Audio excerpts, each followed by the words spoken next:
Bismillahirrahmanirrahim. Assalamualaikum warahmatullahi wabarakatuh. Saya Nazilatul Fatihah Firdaus, mahasiswi Sekolah Tinggi Ilmu Al-Quran dan Sains semester 5. Saya dan anggota kelompok saya akan sedikit berbagi mengenai bilangan 19 dalam Al-Quran, yang mana nanti saya sendiri akan membahas suatu surat yang mana dalam surat itu terdapat ayat yang menjelaskan tentang bilangan 19, dan nanti juga akan sedikit dijelaskan mengenai keterkaitan angka 19 dengan lafadz basmalah dan juga dzikir, dan selanjutnya mengenai angka 19 dalam matematika itu sendiri. Nah, matematika sendiri merupakan ilmu pengetahuan dasar yang sangat dibutuhkan dalam kehidupan manusia sehari-harinya, baik langsung maupun tidak langsung. Bahkan matematika ini merupakan ilmu yang tak lepas dari agama. Matematika bukanlah ciptaan manusia, bukanlah ciptaan Pythagoras, bukanlah ciptaan Khawarizmi, bukanlah ciptaan Galileo, melainkan semua yang terkait dengan matematika itu merupakan ciptaan Allah. Dan dalam matematika terdapat suatu bilangan yang mempunyai suatu nilai, yang mana nilai itu disebut dengan angka. Nah, dalam buku Keseimbangan Matematika dikatakan bahwa bilangan itu merupakan suatu ruh dari matematika. Nah, dalam Al-Quran terdapat jumlah bilangan yang mana penyebutannya itu tidak asal, melainkan Allah menyebutkannya itu dengan maksud atau yang mana bilangan itu mempunyai makna yang jelas, mempunyai keakuratan, dan bilangan-bilangan yang disebutkan dalam Al-Quran itu merupakan ketetapan Allah, yang mana ketetapan itu tidak melenceng sedikit pun dari apapun. Bahkan setiap bilangan itu mempunyai keterkaitan antara satu dan yang lain. Contohnya seperti bilangan 19 yang terdapat dalam Al-Quran yang nantinya akan kita bahas. Nah, di sini angka 19 dalam Al-Quran disebutkan sebanyak 38 kali, yang mana 30-nya itu merupakan bilangan asli dan 8-nya itu merupakan bilangan pecahan, yang mana ketika dijumlahkan nanti akan dijumlahkan atau penyebutannya nanti ketika dijumlahkan itu menghasilkan angka atau bilangan 19. Nah, dalam suatu surat yang menyebutkan mengenai bilangan 19 atau angka 19, yaitu seperti dalam surat Al-Mudaththir ayat 30, yaitu a'udzubillahi minasyaitonirrajim, bismillahirrahmanirrahim, alaiha tis'ata asyar, yang mana di sini Allah menyebutkan suatu bilangan 19, dan bilangan 19 ini dalam surat Al-Mudaththir ayat 30 ini terdapat keterkaitannya dengan surat Al-Mudaththir ayat 31, yang mana sedikit penggalan ayatnya yang berbunyi wa ma ja'alna ashaban nari illa malaikah wa ma ja'alna iddatahum fitnatal lil ladina kafaru. Nah, di sini saya akan memaparkan sedikit mengenai tafsir-tafsir yang sudah saya kaji, yaitu saya mengkaji dengan 3 tafsir, yaitu yang pertama tafsir Muyassar jilid 4 dan tafsir Fi Zilal jilid 12 dan juga tafsir Al-Azhar jilid 30. Nah, di sini tafsir Muyassar jilid 4 dalam menjelaskan surat Al-Mudaththir ayat 30 sampai 31 di sini bahwa Allah telah menjadikan 19 malaikat Jabaniyah yang kuat dan bengis untuk menjaga neraka, dan ini merupakan ujian bagi orang-orang yang mendustakan agama Allah dan bagi orang-orang yang keras kepala, agar mereka itu percaya dan mengimani apa yang menjadi ketentuan Allah. Dan sedangkan dalam tafsir Fi Zilal dikatakan bahwa orang-orang musyrik dalam memahami angka atau bilangan 19 yang terdapat dalam surat Al-Mudaththir ayat 30 sampai 31 ini, mereka memahami bilangan 19 ini dengan hati yang kosong dari iman. Bahkan mereka itu tanpa menghormati Allah, sehingga mereka itu eh, apa sehingga Allah menyebutkan bahwa bilangan 19 ini merupakan ujian bagi mereka, bagi orang-orang musyrik. Sedangkan bagi orang-orang yang beriman itu merupakan suatu peringatan atau menjadikan orang-orang beriman ini hatinya itu menjadi sabit, menjadi tetap, malah mereka itu akan menjadi konsisten. Dan dalam tafsir Fijilal ini dijelaskan bahwa dalam ayat ini merupakan terdapat hikmah. Dalam penyebutan bilangan 19 ini terdapat suatu hikmah yang sangat lembut bagi umat manusia. Nah, dan dalam tafsir Al-Azhar jilid 30 yang mana Al-Mudatsir ini terdapat dalam juz 29 bahwa dikatakan dalam ini Allah itu mengatakan terdapat 19 malaikat Jabaniyah yang mana dalam penyebutan bilangan 19 ini tidak ada yang tahu. Penyebutan 19 ini yang mengetahui itu hanya Allah. Bahkan orang-orang itu, terutama orang-orang musyrik, orang yang tidak beriman itu akan bertanya-tanya. Yang dimaksud dengan bilangan 19 ini itu apa? Bilangan 19 ini jumlah malaikat yang ada di neraka, atau jumlah barisannya, atau jumlah nerakanya, atau jumlah apanya. Bahkan tidak ada orang yang mengetahui maksud dari angka 19 itu sendiri. Sehingga dapat disimpulkan dari 3 penafsiran ini bahwa sebenarnya angka 19 ini tuh kenapa disebutkan Allah dalam Al-Quran itu sebagai ujian dan cobaan bagi orang-orang yang kafir, yang dimana hatinya itu terdapat suatu penyakit-penyakit yang dimana mereka itu tidak meyakini agama Allah. Dan ini tuh akan menjadi suatu keyakinan, pembelajaran bagi orang-orang yang beriman. Bahkan ketika orang-orang beriman mempelajari atau mendalami penyebutan bilangan 19 ini, maka hatinya itu akan tergetar. Mereka itu akan mengatakan bahwa begitu besar kekuasaan Allah. Dan bahkan dengan penyebutan angka 19 ini akan diketahui bahwa begitu besar kekuasaan Allah, dan bahwa menyebutkan bahwa dalam Al-Quran ini merupakan mukjizat yang sangat besar dari Allah dan merupakan mukjizat yang istimewa. Soalnya penyebutan angka 19 ini penuh dengan misteri yang mana untuk menjadikan umat manusia, sebenarnya Allah bertujuan dalam penyebutan ini agar orang-orang yang beriman itu keimanannya itu tambah kuat, dan bagi orang-orang yang kafir yang tak beriman itu menjadi sebuah fitnah yang mana hatinya terdapat penyakit. Ya, mungkin itu saja yang dapat saya sampaikan. Pembahasan selanjutnya yaitu struktur bilangan 19 dalam basmalah, sholat, dan dzikir. Sebelum kita masuk ke struktur bilangan 19 dalam sholat, basmalah, dan dzikir, terlebih dahulu akan dijelaskan mengenai nilai numerik huruf hijaiyah. Nilai numerik ini biasa juga disebut dengan nilai geometri. Nah, nilai numerik suatu huruf yaitu bilangan yang dipasangkan pada huruf tertentu. Pada saat Al-Quran diturunkan 14 abad yang lalu, sistem penulisan bilangan yang dikenal saat ini itu belum ada, maka sebagai gantinya huruf-huruf digunakan sebagai lambang bilangan seperti itu. Bisa dilihat di sini nilai numerik huruf-huruf hijaiyah tersebut. Dan selanjutnya bisa dilihat juga nilai numerik pada bacaan basmalah.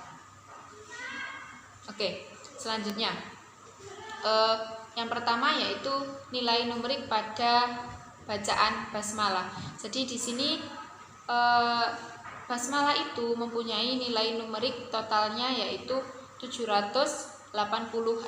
Nah, kemudian di sini akan dipaparkan beberapa struktur bilangan 19 dalam basmalah. Di antaranya struktur yang pertama yaitu bacaan huruf hijaiyah yang ada pada basmalah itu sebanyak 19 huruf. Nah, ini struktur yang pertama. Lalu struktur yang kedua, kata isim dalam Al-Quran itu juga disebutkan sebanyak 19 kali, seperti itu. Ini struktur yang kedua.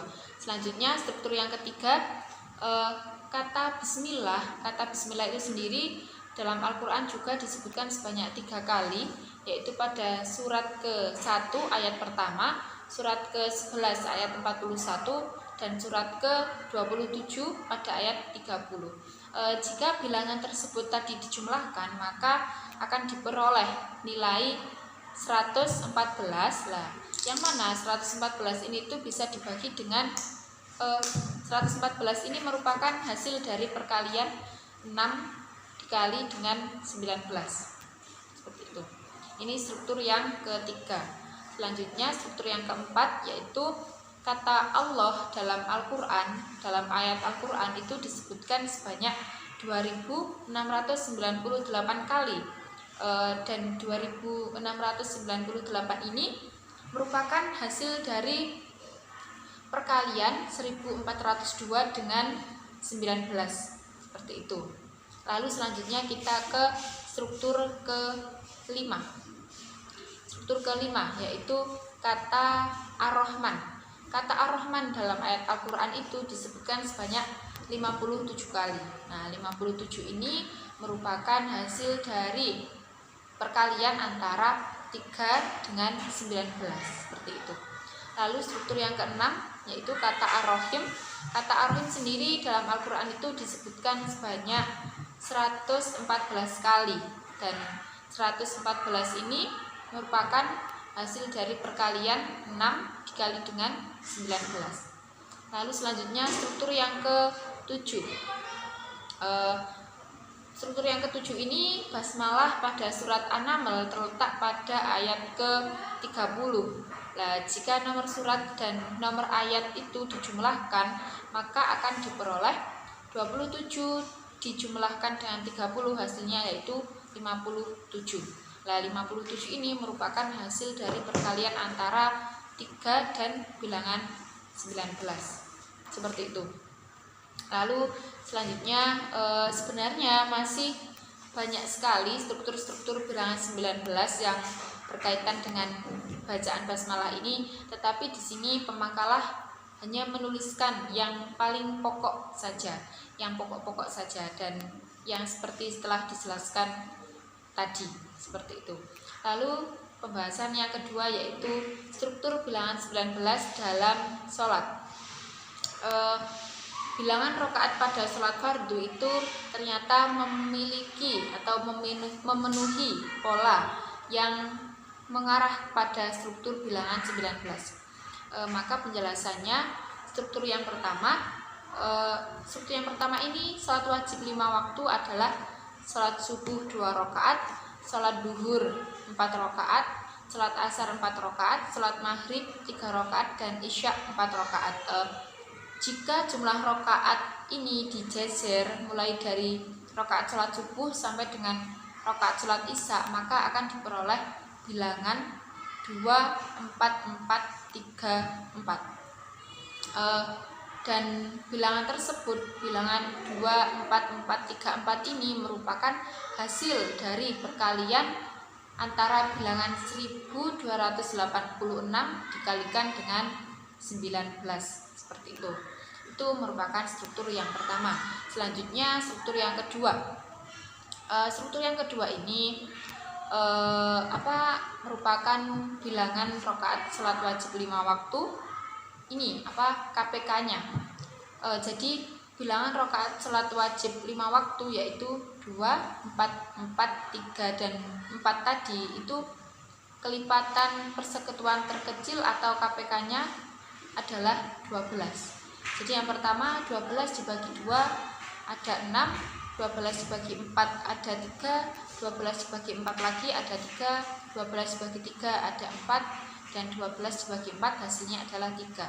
Nah, jika bilangan-bilangan yang diperoleh tadi 6, 3, 3, 4, dan 3 tadi, jika dijumlahkan maka akan diperoleh hasil yaitu 19. 6 plus 3 plus 3 plus 4 plus 3, maka hasilnya 19. Dan 19 ini merupakan hasil dari 1 dikali dengan 19. Seperti itu. Itu merupakan struktur-struktur yang ada pada struktur bilangan 19 yang ada pada sholat. Lalu kita ke pembahasan selanjutnya, yaitu struktur bilangan 19 dalam dzikir. Sebelumnya itu dipaparkan hadis yang berbunyi, barang Rasulullah SAW bersabda, barang siapa yang pada setiap selesai sholat membaca subhanallah sebanyak 33 kali, alhamdulillah 33 kali, Allahu Akbar 33 kali, yang jumlahnya itu 19, dan melengkapinya dengan 100 dengan membaca la ilaha illallah wahdahu la syarikalah lahul mulku wa lahul hamdu wa huwa ala kulli syai'in qadir, maka dosanya akan diampuni meskipun sebanyak buih di lautan. Hadis riwayat Muslim.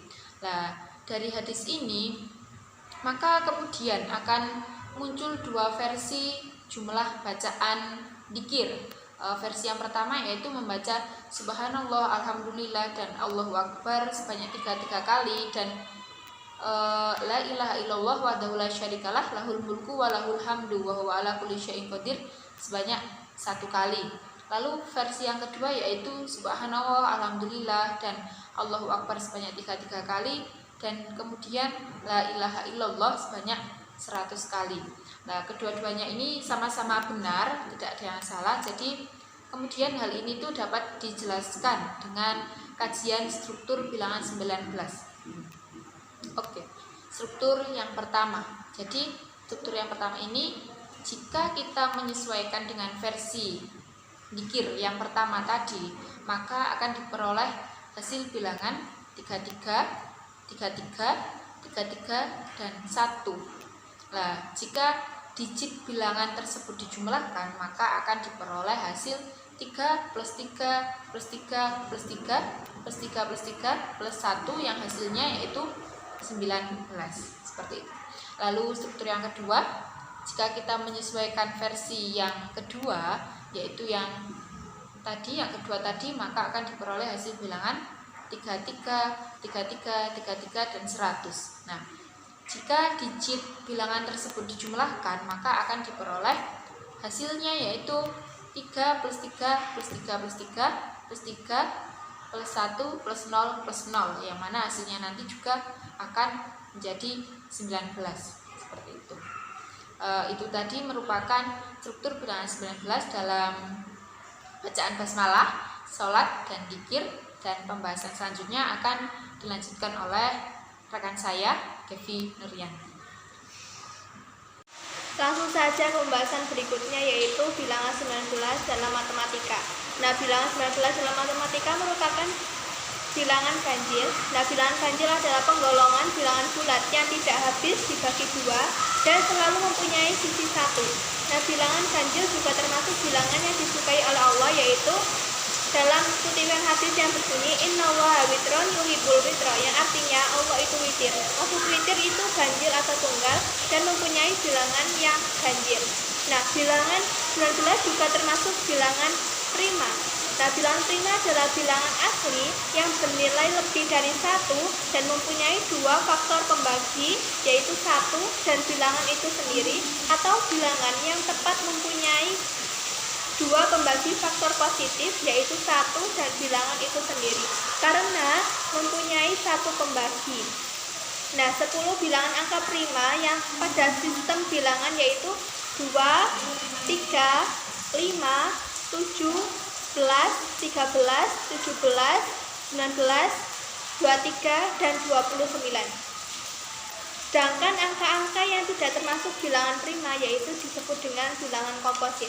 Nah, bisa dilihat perbedaan antara bilangan prima dan bilangan komposit. Selanjutnya, nah, berdasarkan tabel tersebut terlihat bahwa ketika bilangan prima difaktorkan dan faktornya dijejer mulai dari yang terkecil sampai yang terbesar, maka akan diperoleh bilangan prima tersebut yang selalu berdekatan dengan angka 1. Nah, sedangkan pada bilangan komposit diperoleh bahwa bilangan itu selalu dihalangi oleh pembagi lain untuk dekat dengan angka 1. Maksudnya angka tadi kan 7 sama dengan 1 dan 7. Sedangkan angka 10 yaitu 1, 2, 5, dan 10. Nah, dalam matematika ini bilangan 19 adalah bilangan yang sangat unik. Maksudnya yaitu angka 19 dapat dinyatakan sebagai jumlah pangkat 1 dari 10 dan 9. Nah, selain itu angka 19 dapat dinyatakan sebagai selisih pangkat 2 dari angka 10 min 9. Jadi 19 sama dengan 10 pangkat 1 plus 9 pangkat 1, dan 19 sama dengan 10 pangkat 2 min 9 pangkat 2. Nah, jika dikembangkan lebih lanjut dengan pangkat yang lain, misal pangkat 3, yaitu 10 pangkat 3 sama dengan 1000, dan 9 pangkat 3 sama dengan 729. Nah, jadi 10 pangkat 3 plus 9 pangkat 3 sama dengan 1000 plus 729, hasilnya yaitu 1729. Nah, jika digit bilangan 1729 dijumlahkan, maka akan diperoleh 1 plus 7 plus 2 plus 9, hasilnya adalah 19. Nah, selain itu karena bilangan 19 tersusun dari bilangan 1 dan 9, maka bilangan 1 dan 9 mempunyai keistimewaan yang tidak dimiliki oleh bilangan lain. Nah, angka 1 merupakan awal dari bilangan pokok, dan sedangkan angka 9 merupakan angka bilangan pokok terakhir. Nah, keistimewaan bilangan 1 adalah bahwa semua bilangan asli, yaitu natural number, yang lain pasti berasal dari angka 1. Contohnya yaitu 2 sama dengan 1 tambah 1, dan 3, 1 tambah 1 tambah 1. Nah, sedangkan selain angka 1, keistimewaan bilangan 9 juga merupakan bahwa jumlah digit hasil kali suatu bilangan dengan 9 akan selalu sama dengan 9. Contohnya yaitu 2 kali 9 sama dengan 18, dan 1 plus 8 sama dengan 9. Contoh lagi yaitu 7 kali 9 sama dengan 63, dan 6 tambah 3 sama dengan 9. Terima kasih, saya kembali. Nah, mungkin itu saja yang bisa kami sampaikan. Kurang lebihnya kami mohon maaf. Nun wal qalam wa ma yasturun. Wassalamualaikum warahmatullahi wabarakatuh.